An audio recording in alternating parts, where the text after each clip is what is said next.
여러분 안녕하세요.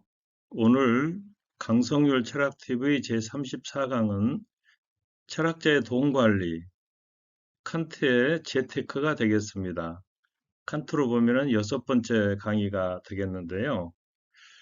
먼저 칸트의 조상들이 스코틀랜드로부터 이렇게 케니스베르크로 이사 와서 그 어려운 시절을 이렇게 어떻게 겪어냈으며 가난한 집안에서 태어난 칸트도 과연 어떻게 학교를 다니고 또 청년기를 보냈는지, 그리고 그가 나중에 이제 나이가 들어서 집을 하나 삽니다마는 상당히 돈 관리를 지혜롭게 잘했다고 그래요. 이제 그런 내용으로 오늘 영상을 꾸며보았습니다. 칸트의 조상들은 그 영연방의 그 북쪽 도시, 북쪽 나라죠. 스코틀랜드에서 이 케니스베르크, 발틱 해안의 북쪽 해안, 그 도시로 옮겨왔다고 그래요. 그래서 칸트의 증조 할아버지는 케니스베르크 북쪽 작은 도시에서 점포를 빌려서 주막을 경영했고, 주막, 그리고 근처 도시의 주막집 딸과 결혼을 했습니다. 칸트 할아버지 한스 칸트 역시 피역상이었고, 칸트 아버지 요한 게오르그 칸트는 피역공예 그 수업을 마친 후에 독립해서 케니스베르크로 옮겨왔습니다. 그래서 이 칸트 아버지는 가난 때문에 30살이 넘어서야 역시 피역상의 딸인 안나 레기나 로이첼과 결혼을 했어요. 피역상이라고 하면은 이제 가죽 같은, 특히 그 말 안장이나 이런 것들을 만드는 그런 직업이죠. 그 칸트 어머니도 많은 교육을 받지는 못했다고 그래요. 자, 그런데 칸트가 이제 어린 시절의 그 가정 형편에 대해서 밝힌 내용이 있어요. 부유하지는 않았으되 가난으로 인하여 고달플 정도는 아니었다. 집안 살림을 꾸려나가는 일과 자녀의 교육에 필요한 정도의 돈은 갖고 있었다. 과연 그랬을까요? 자, 이와 관련해서 그 칸트 부모님의 장례식 장면이 나와 있는데요. 칸트의 어머니는 칸트가 13살 때, 또 그의 아버지는 칸트가 23살 때 돌아가셨거든요. 그때 이제 두 사람의 장례식에 대해서 교회 장부에는 조용하고 가난하게 장례식을 치렀다, 이런 기록이 있습니다. 여기서 조용하게라는 말은 찬양을 불러줄 성가대가 없었다, 이런 뜻이 되고, 가난하게란 말은 장례 비용을 케니스베르크, 당시 케니스베르크 시가지 그 장면입니다. 시에서 감당을 했다. 자, 이런 점에서 봤을 때 칸트의 가정 형편은 그 본인이 얘기한 대로 고달플 정도가 아니었다거나 교육에 필요한 정도의 돈은 있었다, 이럴 만큼의 여유가 있지는 않았다, 그런 얘기가 되겠습니다. 칸트는 그 8살에 이제 초등학교에 들어가서 또 쭉 이제 중학교까지 다닙니다만은, 그때도 이제 집안이 가난했기 때문에 주변 사람들의 도움을 많이 받았습니다. 특히 그 당시 교장 선생님이자 그 학교 운영자고 나중에 신학 교수가 된 슐츠 목사의 도움을 많이 받았는데요. 역시 대학 시절에서 칸트는 넉넉하지 못했기 때문에 무슨 학생활동, 동아리 같은 거, 오락 이런 것에 관심을 갖지 않았어요. 관심을 못 가졌을 수도 있죠. 경제적인 여유가 없어서. 다만 유일한 즐거움은 당구 치는 거였는데, 내기에서 돈을 따는 경우가 많았다고 합니다. 또 이와 비슷한 이야기로 트럼프 놀이를 즐기는데 머리가 좋아서 그 딸 경우가 많았다고 그래요. 또 청년기 때 이제 그 대학 시절에 구두방을 경영하는 백부 큰아버님이 계셨는데, 이제 그 큰아버님이 도움을 많이 주었다고 그래요. 그리고 이제 성적이 뒤떨어진 동급생들, 말하자면 공부를 이렇게 도와주는 거죠. 일종의 아르바이트인데, 그렇게 해서 이제 겨우겨우 대학 생활을 꾸려 나갑니다.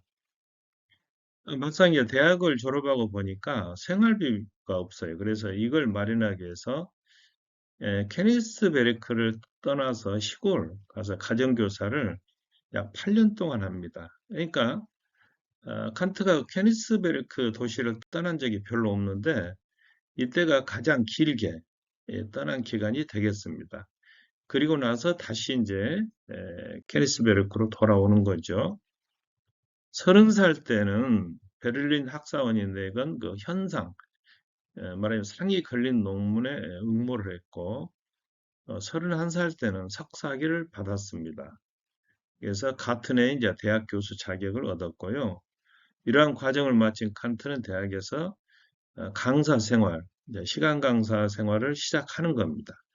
근데 이제 이때 칸트가 가르친 과목을 보면은 엄청나게 많아요. 수학, 물리학, 논리학, 형이상학, 도덕철학, 자연지리학, 역학, 광물학. 이 밖에도 많은 과목을 이렇게 가르쳐야 했던 겁니다. 칸트 그림이죠.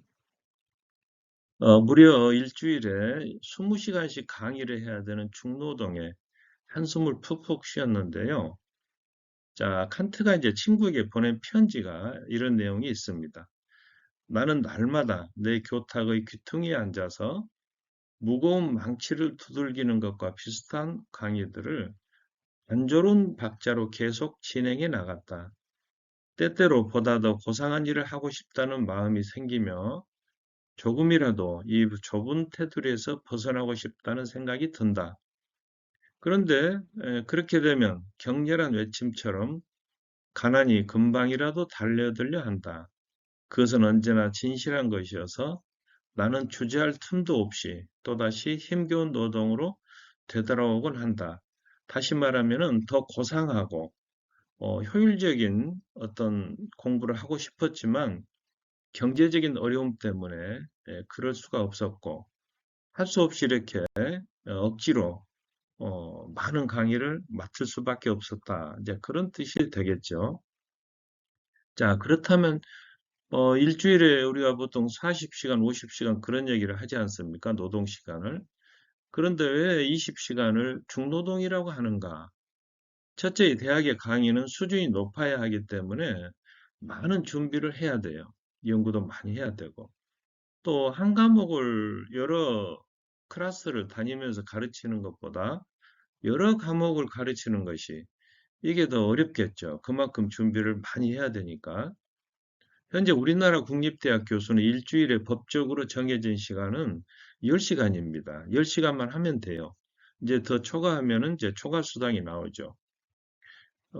그래서 이제 그렇게 지루하고 단조로운 이 강의에서 칸트가 벗어나지 못했던 까닭은 조금 전에 말씀드린 대로 돈을 벌어야 했어요.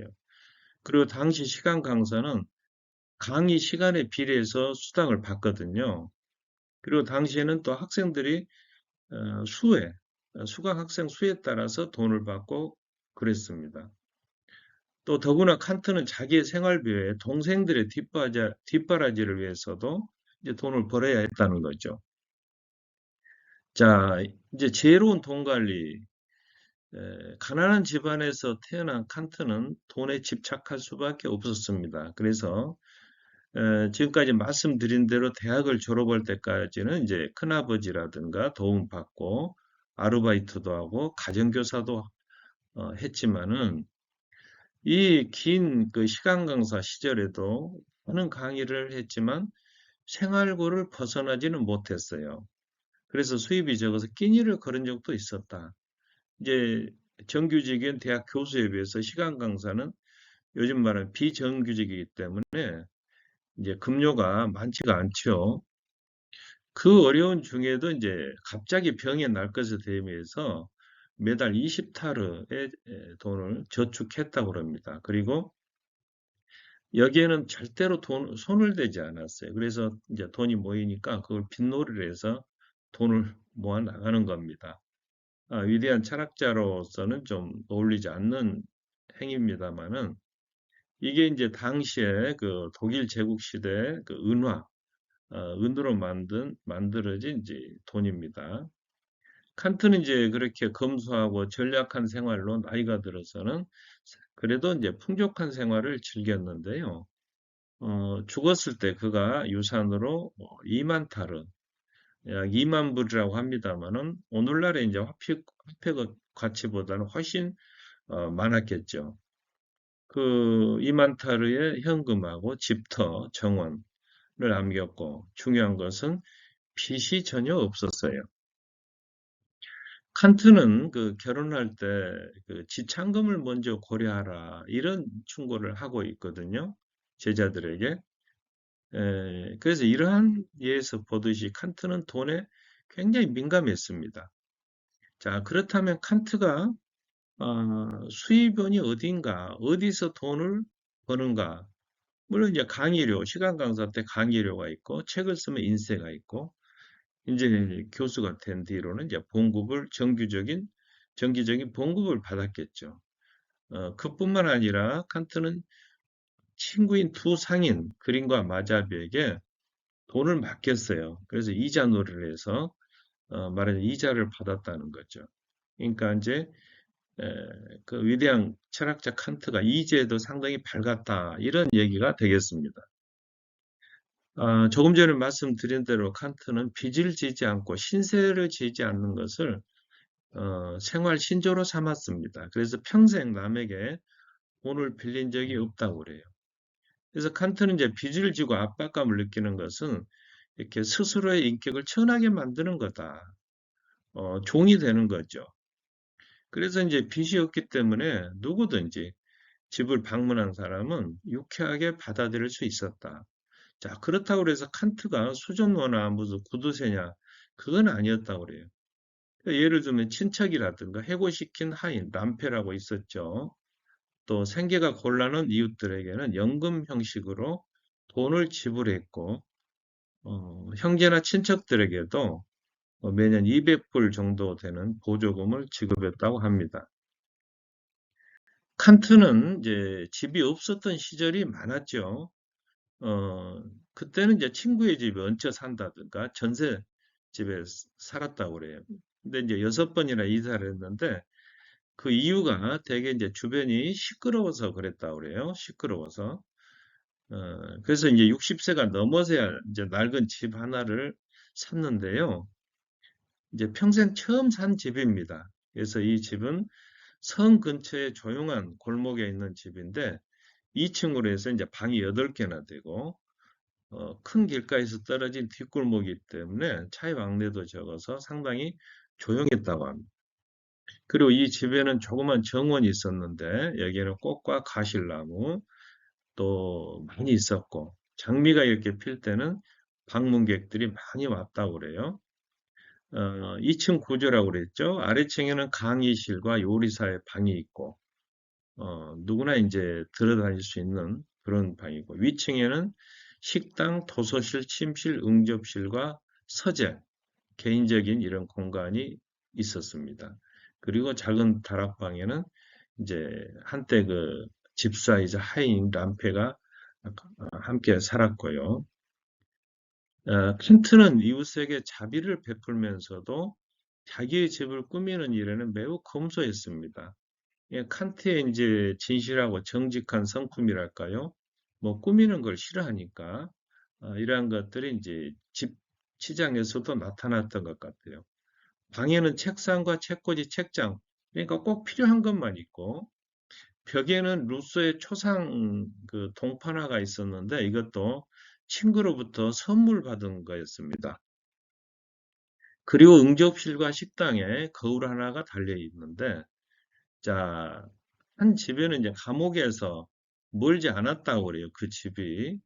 그래서 죄수들의 이제 노랫소리가 끊이지 않았는데, 왜냐하면 이때는 죄수들이 그 회개한다는 의미로 목청껏 찬송가를 부르도록 돼 있어요. 그래서 이것 때문에 아주 견디지를 못해서 교도소 소장에게 몇 번 부탁하고 항의했지만은 효과가 없었다고 합니다. 그래서 이제 그 유명한 판단력 비판에서까지 이 속상했다는 이야기를 하고 있어요. 자, 오늘 강의를 마무리하도록 하겠습니다. 칸트의 조상들도 그렇게 어, 부유한 사람이 없었던 것 같죠. 그래서 주막을 경영하거나 피역상 출신들이 대부분이었고, 그래서 이제 어린 시절부터 칸트는 가난했기 때문에 이웃들의 도움으로 이제 공부를 했습니다. 그리고 대학 다닐 때는 아르바이트, 또 내기당구, 트럼프, 그 다음에 또 이제 대학 졸업 후에는 8년 동안이나 그 도시를 떠나서 가정교사 생활을 해야 했습니다. 시간 강사 시절에는 끼니를 굶기까지 했는데 그 와중에도 준비성이 뛰어난 칸트는 매달 20타리의 돈을 저축해서 병에 대비했고요. 대학 교수가 된 뒤로는 검소하고 전략하고 또 이자놀이까지 해서 지혜롭게 돈을 잘 관리를 했고 60이 넘어서야 작은 집 하나를 샀습니다. 그리고 동생이나 하인 가난한 이웃들을 보면은 성의껏 도왔습니다. 그리고 칸트가 죽을 때는 빚이 없이 상당히 많은 재산을 남겼다는 거죠. 여러분 시청해 주셔서 감사합니다.